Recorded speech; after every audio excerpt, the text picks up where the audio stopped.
Welcome back to Occasional Randomness. I'm your host, Eric Scott, and joining me, as always, is my fellow co-host, somebody who knows his way around a TIE fighter, Jason Johnson. So, Eric, I know we planned this out. We had lots of planning sessions. We've been talking about it for weeks and whatever, but I don't think this is the model I trained What does this button do? on. More on, yeah, Oops. more on that in a minute. No. Without the oops. Yeah, Oh, wait, wrong movie. yeah. Let me sum up. Yeah, so now that the Marvel stuff is done, as you might have assumed from what we just mentioned, we're off to Star Wars land. And this time we're starting to watch the Fire Hose release schedule, that is Andor Season 2. And this particular podcast will be talking about the first 3 episodes, which of course be 1 through 3. And apologies to you Farscapers out there. We will, I promise, get back to Farscape once the said fire hose has stopped. Speaking of Fire Hose, did you realize they also just dropped Tales of the Underworld? Yeah. Underworld? Yeah. So I watched the first couple of those too. So, more core content. Yeah, I haven't even wanted to get to that yet because I don't know how many episodes it is. I'm just gonna, I got Andor. That's it. It's too much. Well, agreed. But if you get burned out with Andor, you need a break. They're short, so yeah.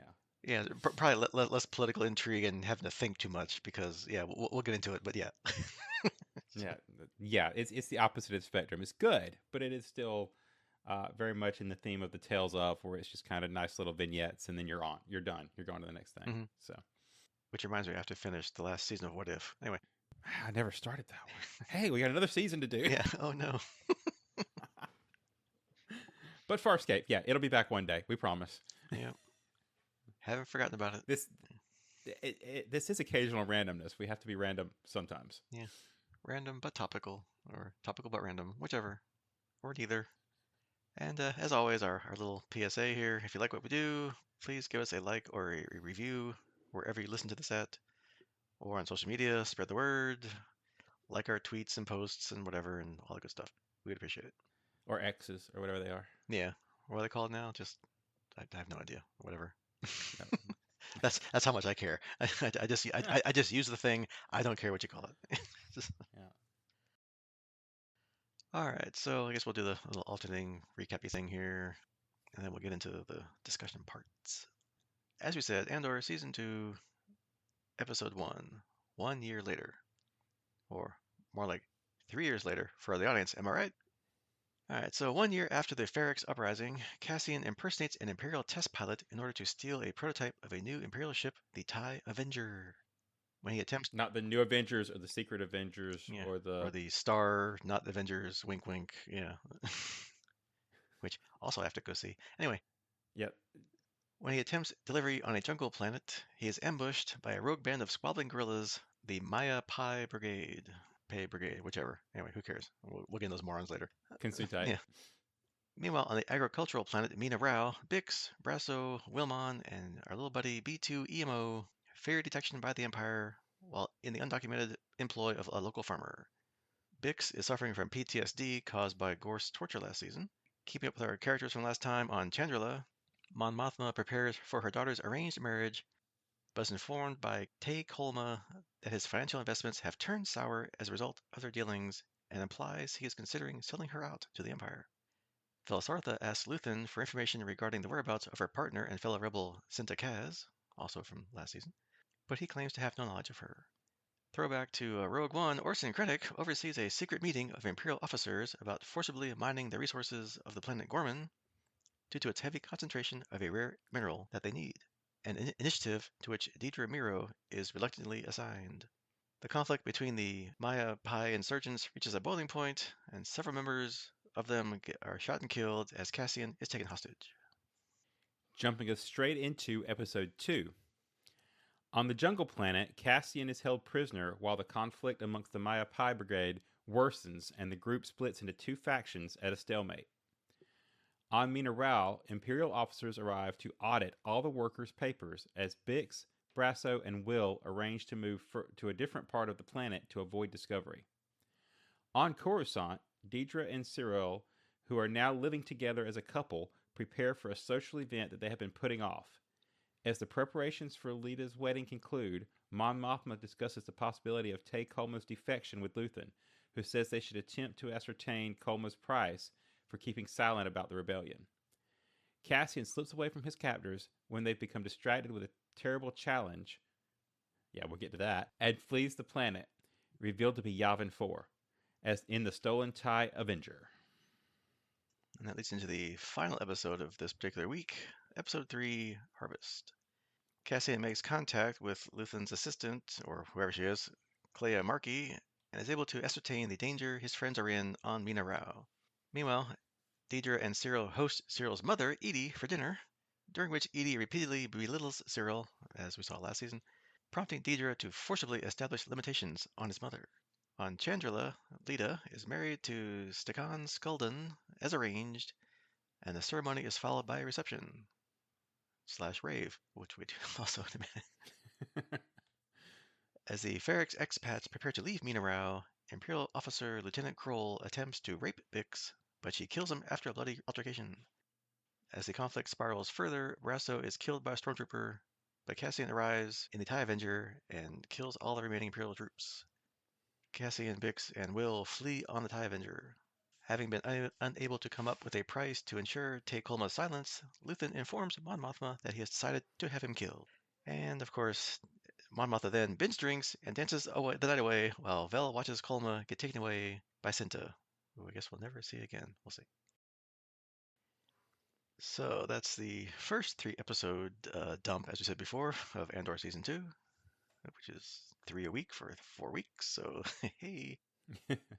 So, yeah, as I said before, it's been 3 years for us. So I'm kind of glad that they released that little 15-minute episode, or whatever you want to call it, prequel, not prequel, but like a teaser or whatever, reminder that gave us an overview of what happened in Season 1, as I kind of remembered the general flow and some of the plot. Mostly faces like, oh, that's that person. I don't know what the name is. Yeah, but so it's good to get a quick review before they dove right into this thing. So, so far of the season, what do you think so far? So my first question is, has it really been 3 years? Yeah, 2022 was when Season 1 came out. Oh my goodness. Okay, I'm really losing track of time here. Uh, Yeah, I know. I I had knew no it. idea until it said, "Oh, 3 years." I'm like, "Wait a minute, what?" um, okay, we'll move on. So, yeah, I think my first impressions is that this is definitely more of the Andor show that I loved from the last, I guess, several-year-old now season. Overall impressions, I'm lost. I have to try to remember who everyone is. And because the time jump, we have all these changes that we missed to figure out. So, just like last season, I'm loving it. Yeah, this is one of those Star Wars shows. One of the things I like that they do with the Star Wars shows, they started doing it with some of the Marvel stuff, and I feel like Marvel's kind of fallen into in a groove. As much as we love Daredevil and all that kind of stuff, of kind of the shows all being now back to Avengers level action movies. And one of the things I liked about the early stages was that kind of they were playing with the genres, right? Uh, this movie's going to be more of a uh, like Winter Soldier was more of a spy thriller, right? The original Captain America was more of a war movie. Yeah, they played with tropes a little bit. I feel like they've gotten away from that. Hmm. Star Wars is doing a great job with that. Your Mandalorians are your westerns, and your I don't know what Boba Fett was supposed to be. The Vespas in France or something. I don't know, Italy. But this is definitely your spy movie for Star Wars, but it's such a slow burn. Whereas everything else is all in your face, and it's I like the action stuff. Don't get me wrong, but you kind of know what you expect. You can follow the story relatively easily. Skeleton Crew. It's Goonies in space, right? We can follow that. This show is so confusing to me. I'm like, we were constantly looking at each other in the episode and going, "Huh? Who is that? Wait, who?" Yeah. So it's just just a different show, and I thoroughly enjoy it from that aspect as well. Yeah, I'm kind of the same way. Like I said, it's like, oh yeah, I know that face. What's her name? I have no idea. But yeah, overall, yeah, I'm liking it. It seems like it's following a trend. Of course, 3 episodes so far, but a trend I saw in Season 1, that in terms of it slowly getting started. There's some action stuff in the beginning a little bit, but it's kind of really almost 2.5 episodes back in season one to really start all the intrigue and action. I mean, I was kind of bored with it, and then suddenly at halfway through this third episode, it kicked in when everything goes to hell, and he meets Luthen, he has to get off the planet he's on, and that some of how the season two has started. But I get it. It's been 3 years. You have to get caught up with like what uh, 10 characters you saw 3 years ago and don't half remember because you probably haven't watched it since then. So that can take time to set everything up, right? Which is good that they have 12 episodes for this season versus like 8, like most shows nowadays. So they've got time to take their time to kind of move things along in a more controlled way, a less frantic way that other shows just kind of jump around because they got 8 episodes. They can't waste any time on backstory to some degree or whatever. They just got to keep going, right? They got to plow forward no matter what, and they're gonna take you with them. And there's kind of a little more comedy than I was expecting. Like, we talked about like the funny bits with him trying to figure out how to steal a TIE Avenger. Oh, this wasn't what I was trained on. Okay, we're gonna go forward, and of course he goes backwards. It's just, fun stuff like, what's this button do? Cannons fire off. Like, which, okay, sure, funny. And then we kind of had the whole pointless rebels or guerrillas on Yavin 4, which we'll get into. But yeah, otherwise, the rest of it was pretty much what I was hoping for and liked from the first season. Like all the intrigue and politicalness, and if that's a word, and how the rebellion's forming and trying to hide from the Empire and all that kind of stuff. So I loved, off to a good start, I think. Agreed. I think on the everything you just said, it definitely was a slow burn out of the gate.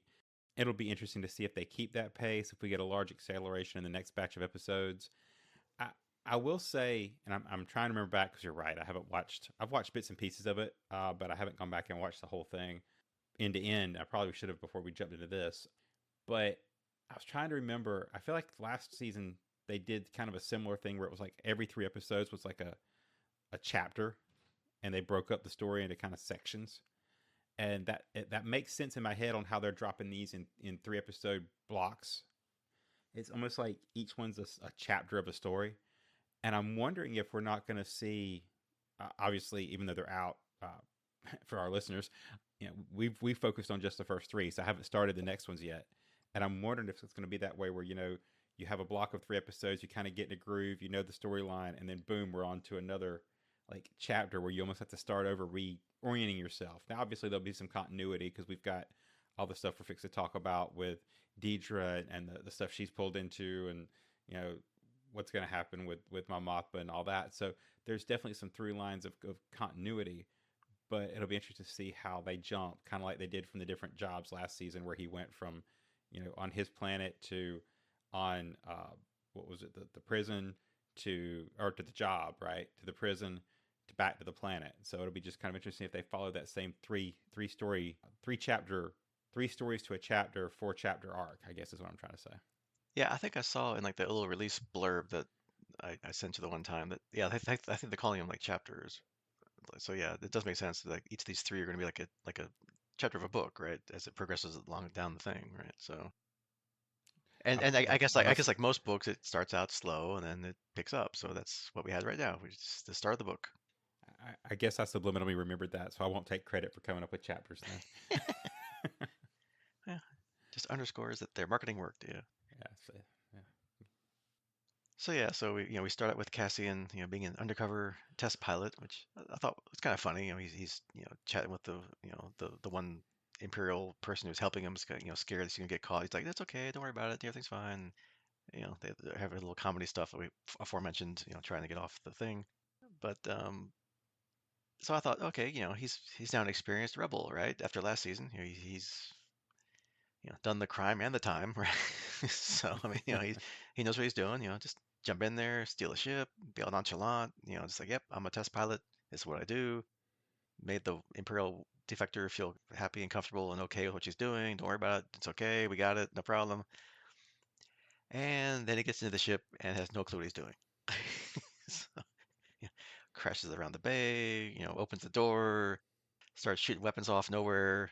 They figure it out, start closing the door. Of course, now he's stuck. But then, you find the button for the whatever torpedoes or whatever and blow a hole through the door, and the trooper in front of the door. It was kind of funny. So I mean, it was funny. I tried not to think too much about why he didn't have a better idea what he was doing and just kind of went with it. Like, typical Star Wars, all good plans don't survive, the initial contact with anything. Yeah, I mean, as we hit on a couple times, I think they did circle back to that, and tried to make gloss it with like a line about it being a different model than what he trained on, right? So he probably trained for a regular tie or something else, and it because that's all they knew about, right? This is supposed to be some secret new model, probably a prototype for the new interceptor when that comes out, because I think Vader's was the first interceptor, right? So yeah, again, it makes for great comedy. Part of me was wondering, this is this is going to be kind of the bridge between what we've had so far and Rogue One, right? And Rogue One had a decent amount of comedy in it. It was a serious, Star Wars movie, but it still had a little bit of that Star Wars comedy tone that I think was missing a little bit from the first season, right? It was pretty dark.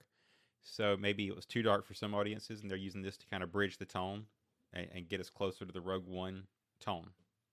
Yeah, because obviously I haven't watched this in 3 years, like you, or whatever. But yeah, yeah, I don't remember too much comedy. Granted, if it was funny, I laughed, and that's great. I don't have to remember it. But yeah, it was definitely a more serious tone with the building the rebellion, the espionage, subterfuge. Not a lot of like slapstick, comedy that not that Star Wars is slapstick, but it's got its own little brand of subtle comedy or overt comedy in some cases. So. But yeah, I can see him trying to not try to lighten some of it up, to get you. It's not all doom and gloom here. It's the rebellion's a good thing, and here it comes, and we can have fun along the way when we get there. But we'll see. It's only 3 episodes. We got 9 to go, so we'll see what we'll see what happens. Right. And I guess sticking with the Cassian plot here, since we got lots of plots running around here, he gets to his rendezvous point, which later we learn Yavin 4 as he's leaving at the second episode or third episode, and we see like those ziggurats or whatever they are. Oh, hey, look, I remember what those are. So cool. Throw in some ties to what we've seen before and what we know. But then he gets caught by the most stupid, incompetent leftovers of a rebel brigade I've ever seen. I was just confused by this whole section of the episodes. Which, before I get into any of that, what you think about these guys? Just comedy relief, plot device? I don't know. Yeah. So I enjoyed the group. I was kind of laughing at it. The comedy worked on me. I will start out there, right? So I didn't dislike it, but I'll also say that I felt it was kind of predictable.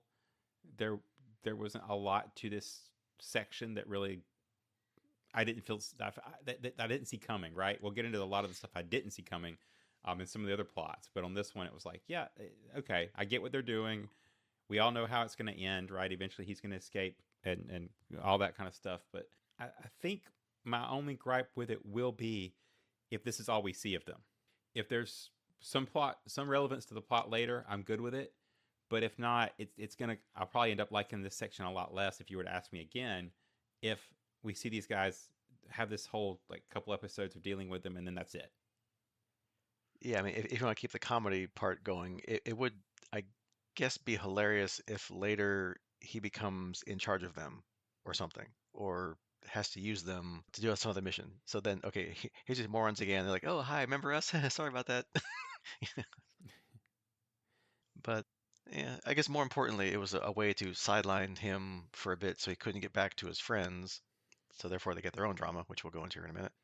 But yeah, I mean, yeah, some of it was kind of funny. Some of it was just kind of like, what are you doing? And I don't know much about this brigade, but not like they're all on the same team here. It's like something happens and they start shooting each other, and then like around, Cassian, we have to kill him, but then he can't teach us how to fly the plane or the ship. But then we have our person can figure it out eventually. Oh no, you just shot her. So I'm like, Well, and they have to end up with him being on the group that's not on the plane and a group that has the plane. Because if he'd end up with the group that was on the plane, they could have just took off. yeah, he could maybe So convince them that, hey, I can fly it, so y'all can just fit in here and we'll just go, and leave those guys here, chumps, and whatever. Yeah. So so of course they came up with an elegant solution to solve this problem, right? yeah, our first ever on-screen game of space rock paper scissors, which I mean, I was like, Are you kidding? I'm like, no, of course. This totally fits with these idiots. It's like that's what they would do, right? So he's like, we have a way to solve our problems. Here, rock, paper, scissors, shoot. I'm like, what are you doing? Well, and they amp it all up, right? Because you've got, who's your second? Who's your second? I know you And think it's like some kind of like duel or something or whatever, and then nope, here comes as soon as they put like one hand out flat and one, I'm like, oh no, they're not gonna. Yes, they are. Okay, Mm. And Cassian manages to, I guess, somehow figure out that there's a blaster in that drawer. Maybe he saw it before. I don't know. Whatever. The one guy is too engrossed with watching child games out there, and he gets the drop on him. He's he's making his way towards the ship, the tie, and of course, being Star Wars, a medium-sized creature jumps out and attacks the what do you want to call them? Guerrillas, rebels, whatever. And then in the confusion, he gets away and leaves them on this planet to, I don't know, get munched on by the whatever it was. So maybe we'll see him again. If so, hopefully it's hilarious that they have to be like, ooh, sorry about that whole thing on the planet back there. But otherwise, see ya. Goodbye. I think the monster was my least favorite part of this whole section too. Not because monsters like this are unusual, like you say. We've got plenty of cases of these kind of creatures.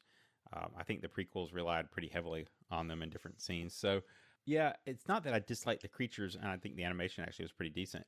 It's too much coincidence, right? It wasn't Cassian's skill. I mean, a little bit. He shot, he knew where the gun was. He managed to get back to the ship, all that kind of stuff.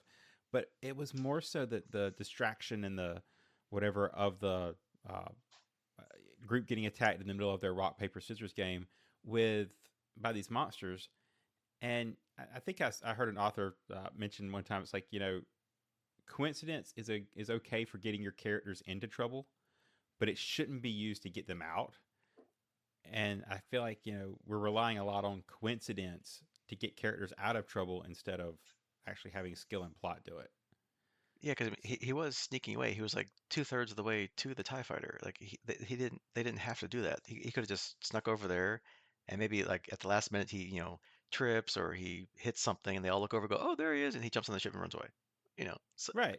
they didn't need the extra drama of giant predator eating some of the rebels.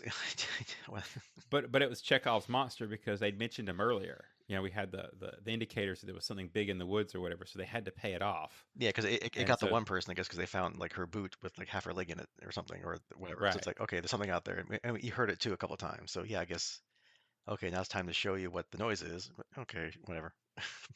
Yeah, but like you said, it didn't matter. You could have done it with other methods. It wouldn't have been quite so.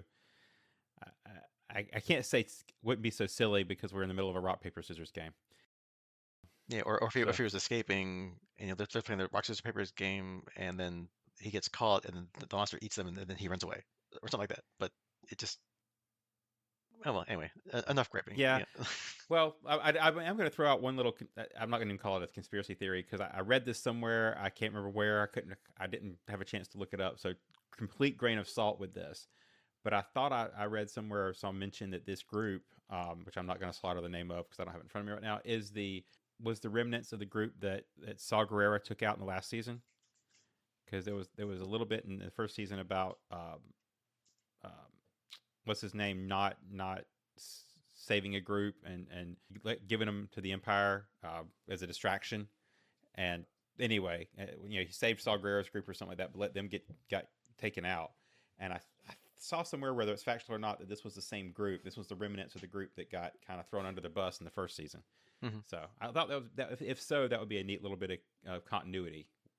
So yeah, little conspiracy theory there for you. Yeah, and spoiler alert for if you haven't seen ahead, in the clips we've seen Saw Gerrera, so maybe they'll mention or they'll come in full circle. Who knows? But we'll see. All right, let's see. So on to other plots. I guess until they start to merge, which they will by end of episode 3 here. Let's just kind of talk about each other remainder ones kind of as a whole. That way it's easier than jumping around like 8 times in an episode. So, so let's talk about our Imperial Security Bureau friends and related cast here. So we see that Dedra is now part of some new secret project, which the Empire loves, to get some rare mineral that they need, probably for the Death Star, because that's why Krennic is there, from this planet called Gorman. but it's not a mining planet that has this mineral. It's just, it's just part of the natural ecosystem. But this is more of like a textile planet, I guess, because it's that spider that makes the silk that everybody loves, the Gorman, clothing or whatever. But it sounds like this is going to be a really ugly and messy way to mine things, like strip mining or even planetary, who knows what, right, to get at this stuff. That I think they mentioned they could collapse the planet or something. So, it sounds really bad, right? So I'm sure that won't do anything to increase the sympathy for any rebellion or anti-imperial movements, right? It'd just be like, oh, well, where's our Gorman silk? We don't know.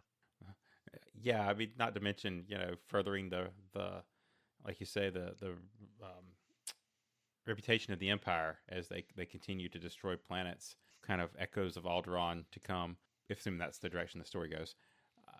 I do love the fact that they've brought in more Rogue One characters by bringing in Krennic in, so that we can further tie us into that storyline, because we're getting closer and closer to that being where Cassian ends up, right? And so we're telling the story of here to there and bringing those characters in. Now I don't want it to be like too much overlap where he should know who he is and they should meet, but it's neat to see the pieces of the world circling itself. Yeah, I mean, I always love how they they could go back and fill gaps in from like movie to movie or series to series. It's like, there's plenty of pieces to mine, so to speak, of the Star Wars world, and it's fun to see how they fit things in and relate things to each other. And then yeah, I guess in her free time, apparently Dedra and Syril are now a thing, which, like you said, you didn't see that coming. Maybe I kind of did in season one because he kept showing up where she was, and he's trying to act like he knows everything and trying to help her or whatever, and she's like, "Go away." But Yeah, which I think that was why it surprised me a little bit. Is I could see it from him, but she was such a stoic character that it's kind of an interesting coupling. So I'm not opposed to it. I just thought it was I didn't see it coming until they put it on the screen. I'm like, oh, they actually went there. yeah, and I guess wherever she sees in him, or maybe she sees that he can become part of the ISB. I don't know, or help her out with stuff. Who knows? But or she he can't. He's definitely He kind obsessive. of did help her So last time, sort roundabout way. And yeah, I guess they're talking about like I guess hosting some kind of dinner party. Or I wasn't sure it was gonna be like a dinner party for one of her bosses, maybe like that director guy, not Krennic, but her whatever the other boss's name, of course. I have no idea. But no, it's to introduce her to Cyril's mother that we saw last season, and that reminded me pretty quick of last season. I can see why he wants to get as far away from her as he possibly can for as long as he can, because she nags him all the time. She's like one of those like you're not doing what I think you should be doing kind of mothers. And he's got to constantly prove he's good enough for her love or affection or approval or whatever. So good example of toxic parenting in the Star Wars universe.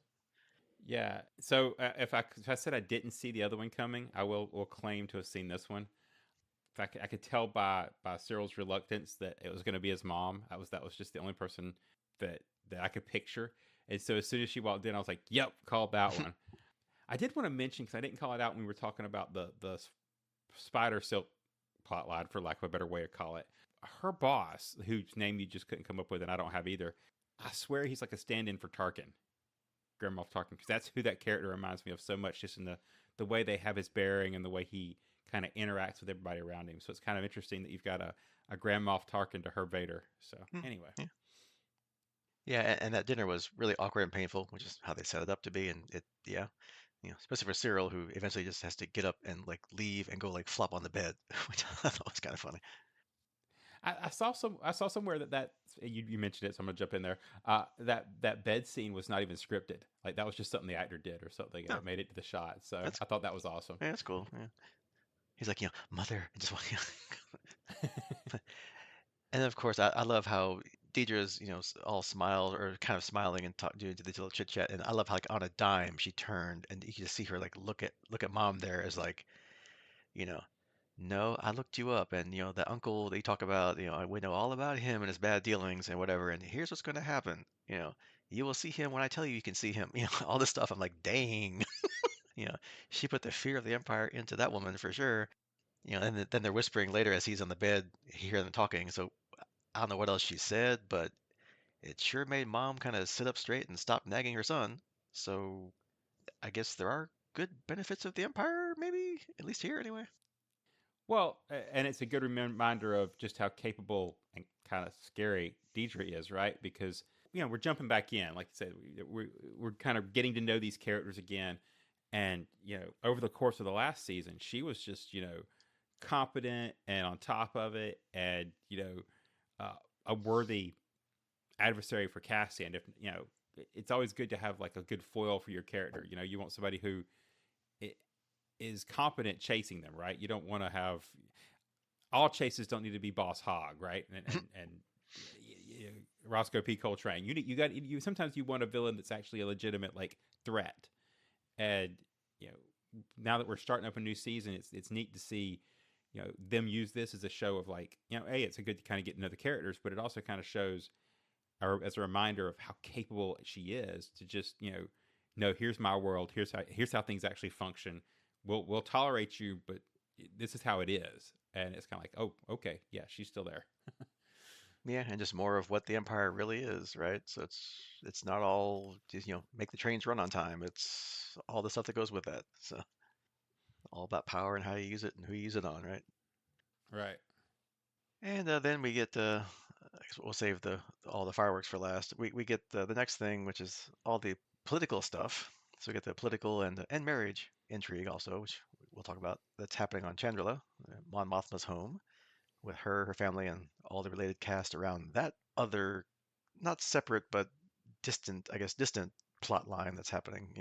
But the marriage stuff was pretty cool because I always like. I mean, they went into some nice detail and spent lots of time on the marriage, like ceremonies and preparations and history, which is always fun to see that kind of thing in science fiction shows, like to build out the culture of other civilizations. Because usually you don't know much about them other than they all like it's an agricultural planet. Like the whole planet just does agriculture. Really?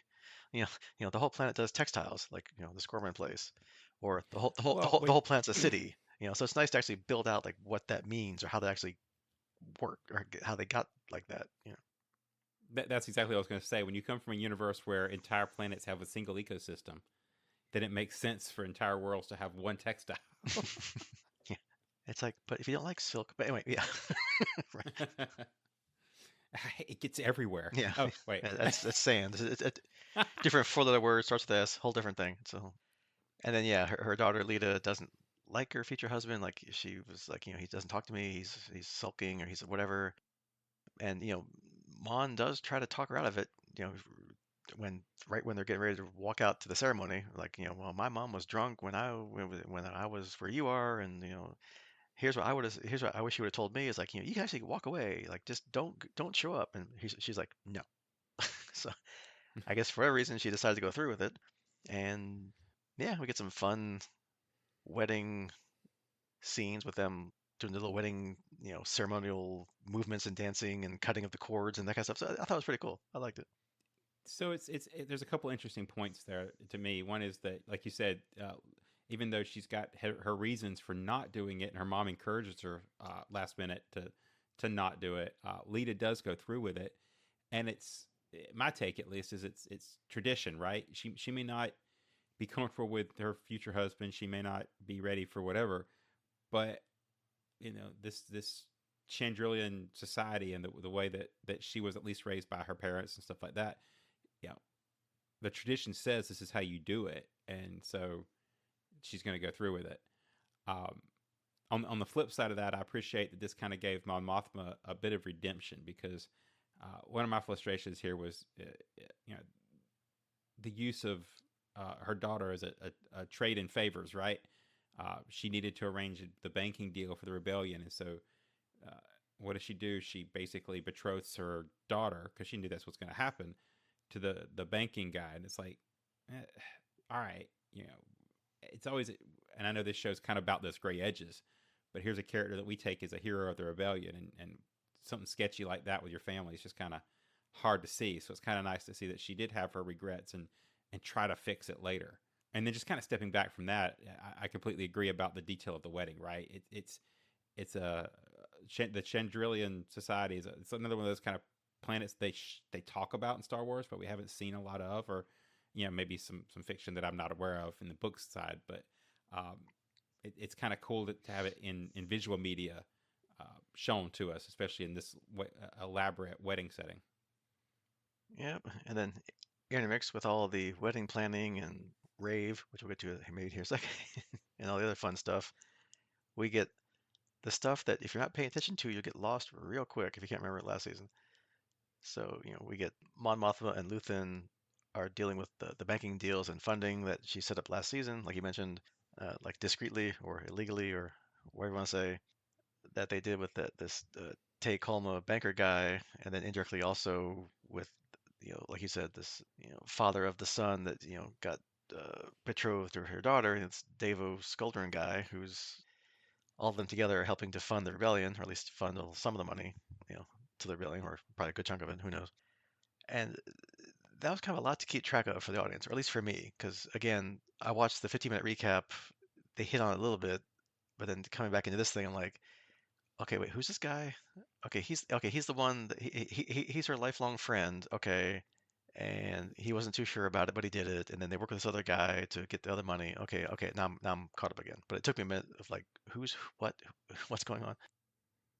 And now apparently, her lifelong buddy here, Tay, has fallen some hard times. He's had some bad deals.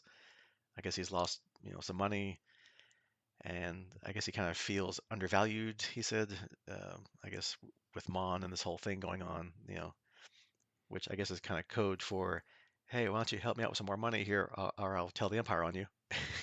So, not quite sure how he thought that was going to go, but it didn't exactly end like how he wanted it, as now it seems like Luthen's apparently decided to have him killed by Sintra, who pops up at the last second as the chauffeur, and I'm sure we might ever never see this guy again. I don't know. Yeah, I would assume safe to assume we're not going to see him again. Brief recap on that, at least if I'm remembering this right, so set me straight if I'm not, is that Mon Mothma was funneling money probably from her senatorial access, or maybe even the personal money, to the rebellion. And when they were worried that was going to get discovered by audits, she talked about it with Tay Coma, because like you said, they were lifelong friends, and he's the one that kind of facilitated the meeting with Skuldrin, who's the banker, and he's basically money laundering for her.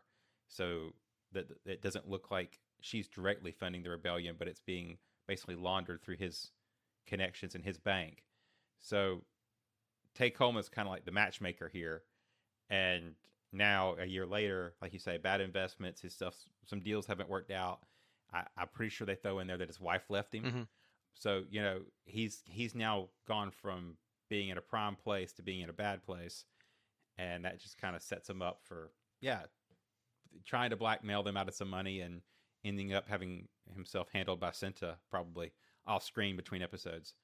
Uh, my only interesting comment here is I personally thought this was going to get drawn out, right? I guess I should have looked at the 3 episode block and realized they were going to move on to another set of stories. But yeah, I just was expecting this to be part of like the arc for the show this season. And I think you're right. I think we're done. Like, I think he's out, and we're going to roll on to the after effects of how that affects Mon Mothma, Hmm. which I'll circle back to here in a minute. But yeah, it'll be interesting to see how this echoes out, is what I'll say for here. Yeah, because they kept trying to figure out, okay, how much money is it going to take to buy him off, to buy him back, basically to shut him up. And then he was going to have this big meeting with her or somebody, maybe with her and somebody else, like next week on Coruscant. So it's like, okay, is that going to be one of those actual meetings, or it's going to be like one of those, like, hey, here's my Imperial friend. So, and yeah, at that point, Luthen's like, yeah, okay, this isn't going to work. So, I got my little assassin friend here. We'll just take care of you. Which is also confusing because, yeah, I remember him outright saying he was going to take care of him, so to speak, quote unquote, take care of him. So I couldn't tell how Mothma was reacting. Like, did she know he was going to be killed, or she was just, well, I'm screwed. I'm just going to get hammered and go dance crazy at this rave, and then we'll deal with it tomorrow. But If they did, I didn't pick that up. So I thought it was just her reaction to her daughter not, still going through with the wedding. You know, I didn't take it as being her knowledge of the murder. yeah, that and probably nerves of what's going to happen if this guy doesn't, play ball here. So Yeah, she's just going, okay, I, I'm just going to go get drunk and enjoy what's left of my time here, and. exactly. Yeah, that was my take. I didn't see the other priests coming until obviously we see Senta as the chauffeur. Yeah, so it'll be interesting to see how she reacts when she finds out that he's dead. Like, will she find out, like, oh, the speeder had an accident on the way to the, spaceport, or next week on Coruscant he doesn't show up, right? Or who knows, right? But yeah, I mean, obviously, Luthen's made the calculation that, no, let's just off this guy, let's get him out of the way, and protect, him, her, and the rebellion, right? Hopefully, and probably not that Tay didn't leave anything incriminating lying around that is going to come out, if they examine his estate or whatever. And at least this Davo guy seems comfortable with the status quo because his son's married off. He's maybe got some leverage now or later if he wants to push his luck later. And like maybe we'll see what happens then. Or he's just happy where he is now to be able to have a partnership with a powerful senator.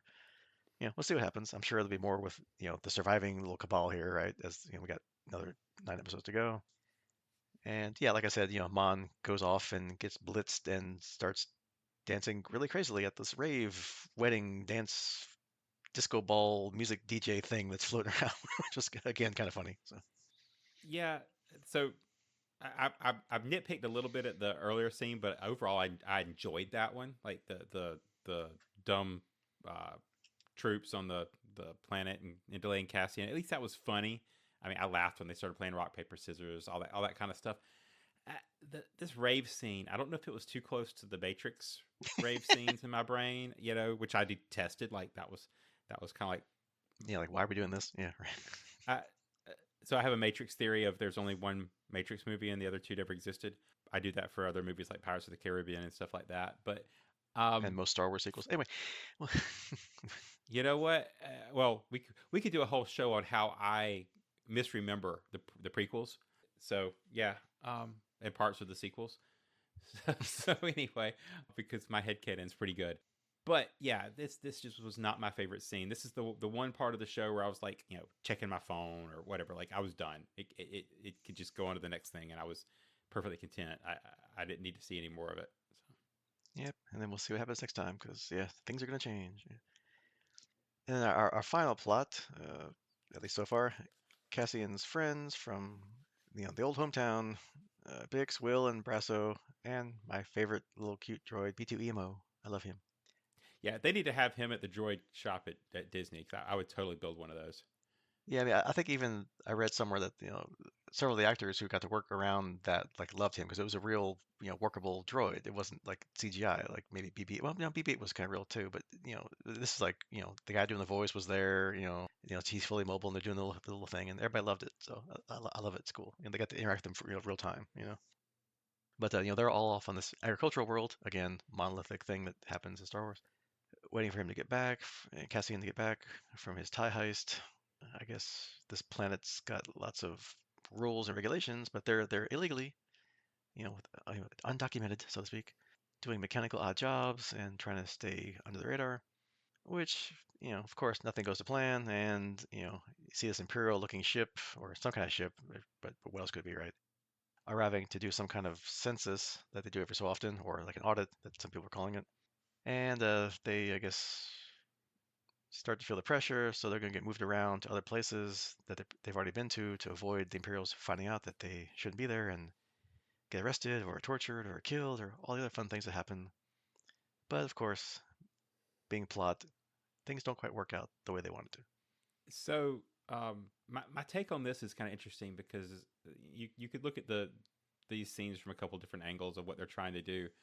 But my big feeling from this is a great way of world building, right? That they're making us further detest the Empire, which yeah, okay, the even in the original, A New Hope intro, right there, the visualization of stormtroopers as supposed to be these scary symbolic things of the Empire and make your associations there where you want throughout the time. But in the recent Star Wars media, they've made a big push to kind of, I think, shift that dislike, not just from uh, the the large focus, to um, like in Bad Batch and in this show and whatever, we're seeing how terrible the Empire was for the everyday people, right? You know, most of the movies and the big shows have been about like the big heroes, like how's the Empire affecting Luke and how's the Empire affecting Leia and Han and all these things, but Bad Batch and this show us the everyday people and just how the Empire is making life miserable for everybody. And no wonder we get rebellions, right? Yeah, because they don't really talk about it. They mention it vaguely in like the first couple Star Wars movies that oh, it's they're whatever they are, it's just a bad regime, but it's not like okay, well obviously until they blow up a whole planet, okay, fine, okay, yeah, they're really bad. They blew up a whole planet, but Fear of this battle station. yeah, But but like the minor details, like the day to day, like the average Joe, like how are they dealing with the rebellion, the Empire, right? So yeah, there is like a flip, or not, just more of an exposition on here's why there's a rebellion. It's not just because they just wanted to. It's it's because they're doing some bad things to everybody, not just certain kinds of people. It's just they're dominating and controlling everything.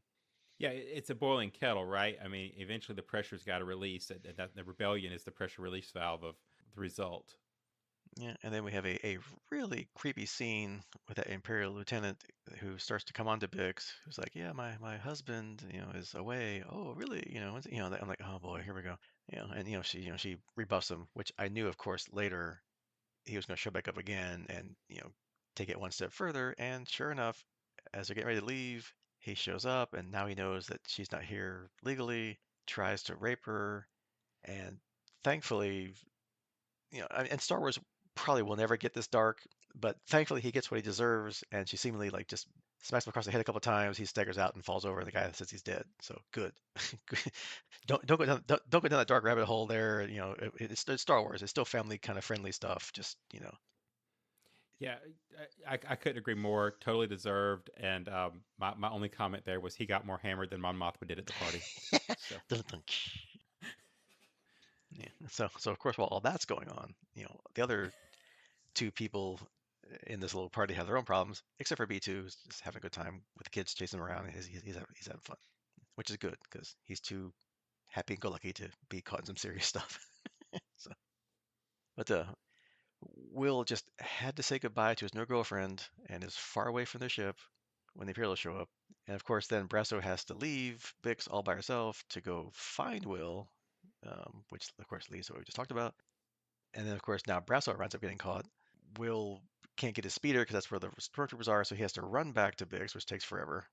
And then I guess catches the end of the festivities there and starts to shoot the one guy that's left. And of course now that guy's radioing in like I'm under attack, whatever. And then I thought okay, cool. So now he's drawn like half the Imperials away from Brasso to go off to help the other guy. So I'm like okay, this is great. He's gonna get away. I figured Cassian is we show him kind of arriving on the above the planet like okay good he's gonna swoop in, he's gonna save the day. But well, anyway, up until here though, what were you thinking? Were you thinking the same kind of thing, or definitely, once you kind of get Cassian in system, I can't talk. Once you get Cassian in system, you just keep expecting any minute that the characters are in trouble, that he's going to swoop in and you know right the wrongs, right? Oh, that's how they're going to get out of this. Cassian's here. We've got this cool new ship. He's had a little bit of time now to figure out how to fly it. We're probably in pretty good shape. He knows how the weapon systems work. So, yeah, boom, everything's gonna be good. But I think as you mentioned a little bit earlier in our recap, he was held up just long enough. yeah? Because then we don't see it, but then later you realize that Brasso did get killed when he was trying to escape on the speeder. So yeah, to your point, he was just that missed it by that much, right? So, but of course, he gets to show off his new flying and shooting skills with the new Tie Fighter and guns down all the Imperials.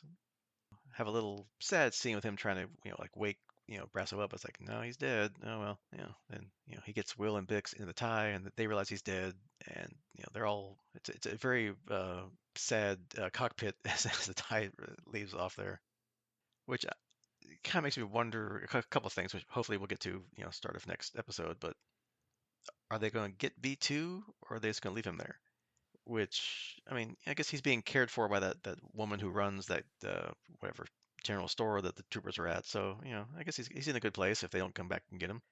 But I guess more importantly, we've seen Will be impulsive a lot in these last season and this season. That hasn't worked out for him pretty well. Like last season, he started the riot by throwing that bomb on all the troopers that started that riot and all the gunfire on Ferrex. or at least made it worse. Maybe it was going to happen at some point, but he like escalated it to like the 10th degree, right?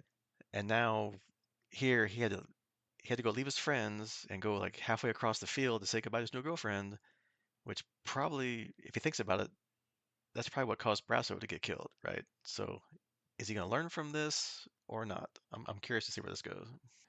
Yeah, that's an interesting point. I hadn't really picked up on that, but I think you're right that there's definitely a through line there, at least some character consistency. I don't know. I, I I think this is one of the areas the show does a really good job of keeping me guessing. I don't know if that's something that will be a plot point or if it's just a character trait that they're just yep, that's Will. He's impulsive. He's always going to kind of wait while he's a good guy. He's going to do something stupid and cause us problems, and that's just the way it is. Or if that's leading somewhere that they're going to actually use. Um, this show's really good at making you think about those little things of like I'm not really sure which way they're coming at it. Kind of like to your point, I hated that we had to have Brasso die, right? But one of the another thing that this show's kind of done, kind of similarly, is and this carries over from last season is I struggle to know, is this person important? Like, are they going to be a main character that's going to be consistently throughout it, or are we never going to see them again? Right? Some of the characters from the original heist, the sheep heist, as I call it, from the first season. We've got Cinta and Mon Mothma's sister, who I can never remember her name. Yeah, me either. But they wound up being characters they keep showing us. Now, she hasn't, especially the sister, she hasn't done anything to make you think, oh, you need her as a main character, but they keep bringing her back. So is she important or is she not? Whereas some of the characters, you're like, oh, that's going to be a character that's going to have a big part, like the Manifesto kid from season 1. Nope, we killed him off real quick. So I never know which characters to try to get attached to and pay attention to, and which ones are like peripherally, yeah, this guy's important. No, not really, he's dead. Or you just never see him again. That's my long-winded way of saying I don't know about Will, but it also makes it hard for us to kind of figure out which characters to watch. We do know that where Cassian is at the beginning of Rogue One, right? And we never see the rest of these characters, so it makes it really hard to predict. Are they going to make it out alive? Are they dead by the time we hit Rogue One, which is really coming up quick, or is it they're just went their separate ways and we don't need to worry about them, or we may pick them up in a different show or a different media or whatever. It's just such an unknown, which is what's making it kind of hard to follow and interesting at the same time. I have to try to really pay attention. Yeah, no, I agree because half the time you're like, who's this person? Okay, I saw him last time. Okay, so they're still here. Okay, usually that's a good thing. But yeah, to your point, yeah, anybody could drop dead at any minute. Except Right, we went an entire it, season with Brasso, and then 3 episodes in, he's a main character. Nope, no, he's not. He's gone. We got 9 more episodes to go. So, yeah, okay. So all we have is Mon Mothma because she's in everything up through the movies. We got Cassian and Krennic, who mhm. buys it and wrote later. But yeah, so other than those three, it's like everybody else is up for game. I mean, it's fair game. It's like, maybe they'll be around, maybe they won't. It's almost like their version of Game of Thrones, right? We have 10,000 characters, and at some point we're gonna start knocking them off, and whether you're invested in them or not, we'll see, right? Yep. So yeah, anything else? That's kind of the end of the main plot lines here. Anything else to talk about that we didn't, or anything you want to go back into that we did talk about? If not, I'm looking forward to more political intrigue and spy stuff and action that we've come to expect from Andor. And like to your point, yeah, Rogue One's. I think we're like what they say it was like 5 years before the Battle of Yavin. So I forget when. And the Rogue One took place right up until that point. So yeah, they're running out of time. So will this have a bunch of time jumps and kind of end near where Rogue One starts up? Maybe I don't know. Yeah, I mean, I would be surprised if they don't. I, I'm not a writer, but if I ended this show, I'd end it with Cassian heading to the meet with that spy on that planet, right? At the beginning of Rogue One, and just kind of drop it right in. Kind of like what they did with Rogue One, where they dropped it right into A New Hope. It'd be kind of cool if this show just kind of drops you right into the show, but or the movie, yeah, Rogue One movie. But yeah, overall, I don't think I have anything else to add. I really enjoyed it. This is one of my favorites of the new shows. And I always look forward to new Star Wars shows of any kind. with a couple exceptions, they've always delivered.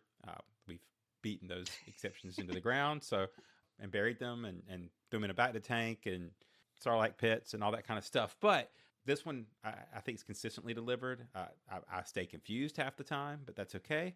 That's what I'm here for. So yeah, ready Yeah, for the next batch. yeah. It's a fun confusion, and we're along for the ride. So yeah, so next time, yeah, the aforementioned fire hose of our release schedule continues with episodes 4 through 6, which will bring us to the halfway point, and hopefully we'll have even more thoughts on, yeah, are they going towards Rogue One or not? Like, are they going to jump ahead? Like, is each chapter like a year or something? Like, are they going to jump that way? They'll jump it right when the Battle of Yavin happens, which we're right before then. When, like you said, when Star Wars at the time unnumbered uh, was released. So we'll see. I was wondering if you were to call that out. Yeah. Well, apparently somewhere, I don't know if it's in Britain or somewhere, they're showing the original cut of Star Wars, That's like the one amazing. they showed in the theaters before Lucas kind of started tinkering with stuff. That would be cool to see again, the way it was originally intended.